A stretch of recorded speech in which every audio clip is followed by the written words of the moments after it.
So I saw you actually attended one of the sessions that you and Anne-Marie Davidson, who is in early childhood, and she and Paquita Sims will be on the second half of the show to talk a little bit about early childhood.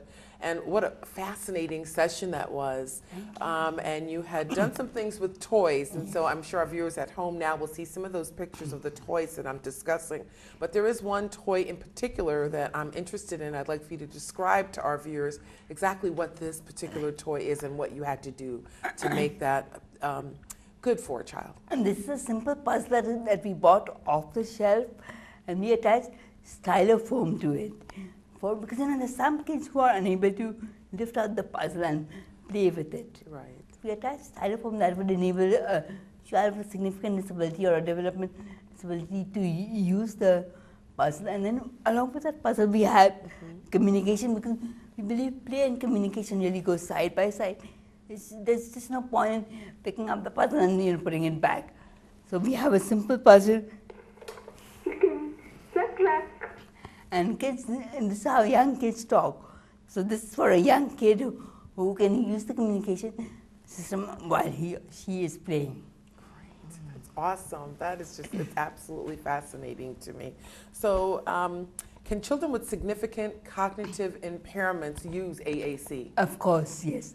They can use an AAC system that is like with or they can use an AAC system that has got photographs in them.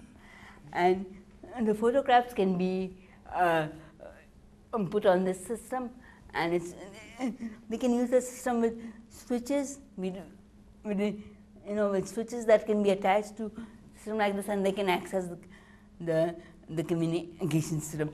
Because we cannot say that a child with significant everybody communicates, no matter how significantly disabled they are.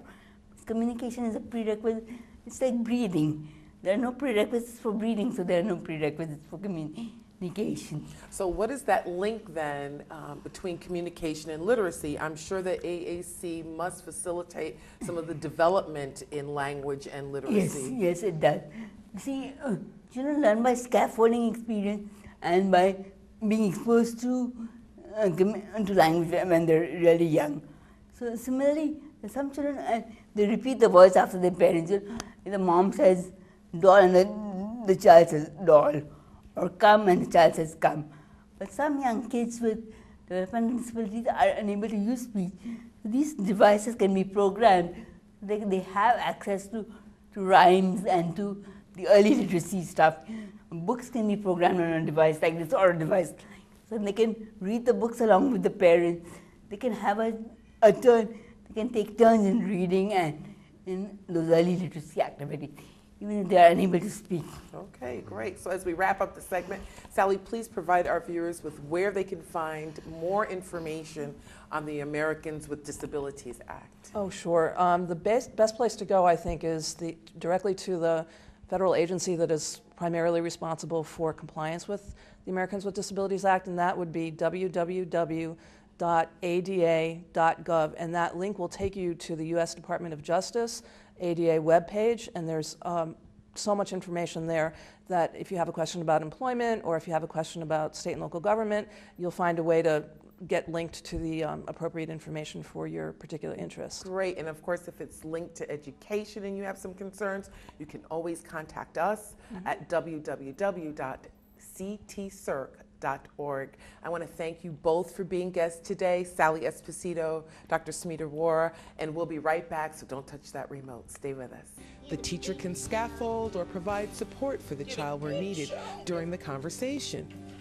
Listen as these children speak with their peers and their teachers throughout the school day. He bit you? Why did he bite you? It hurt and It hurt? and cried. And you cried? Yeah. What were you doing in your room? And make you sad. Your dog, it made you sad when he bit you? Yeah, and I'm go downstairs and my mommy, and I'm talking to my mommy, and it hurt. You told your mommy that it hurt you when the dog bit you? Yeah. To build something. Susan, Yes. you know Kara's shoulders up to her hip. Your older sister Kiara, Has her hip up to her shoulders. it grew all the way down. In planning around the performance standards, teachers take into account the children's interests. Because these children have been curious about insects and camping, the teachers have set up the dramatic play area as a campsite.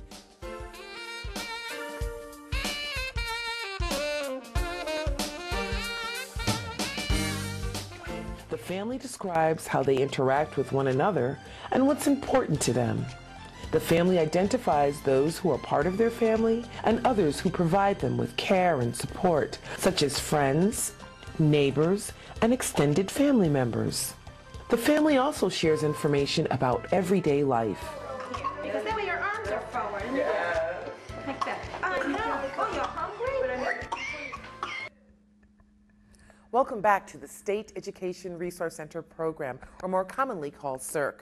My name is Linnet Carty, and the second segment is going to be so exciting. Now, first, what you have just seen has been a short clip from the Early Language and Literacy DVD, and then also a short clip from the Birth to 3 DVD. And joining me to talk about the Early Childhood Education Initiative at SERC are consultants Paquita Sims and Anne-Marie Davidson. Welcome, ladies.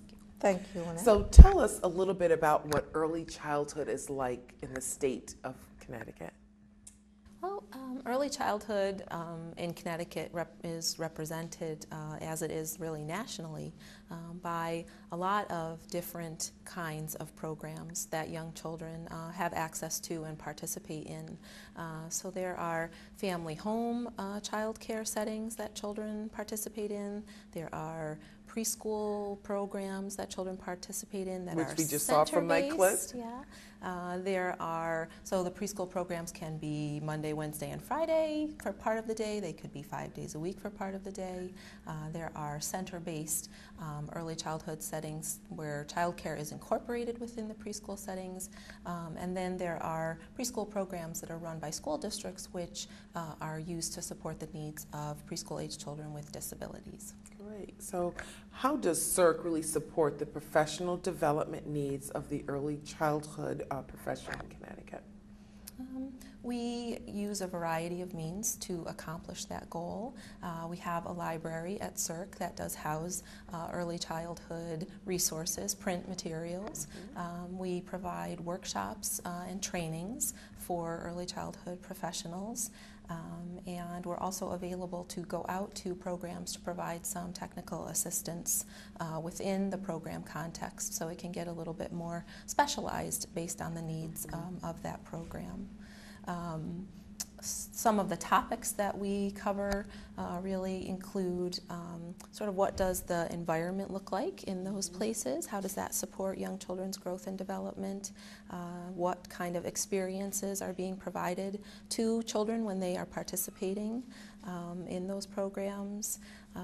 What the social and emotional development of young children. So we have a wide variety of topics that we cover. And we also have a classroom at SERC, and we have many hands-on experiences for the teachers. They can build with blocks, and in their play and their explorations go back into their classrooms and implement what they've learned in our settings. We also offer Saturday workshops, and some of our initiative plans have included diversity sessions for literacy, for families, as well as the providers. So we've even had children in our workshops, artists who are some of the presenters, and we hope that our workshops are going to support kids in the classrooms and make their beginnings the best possible.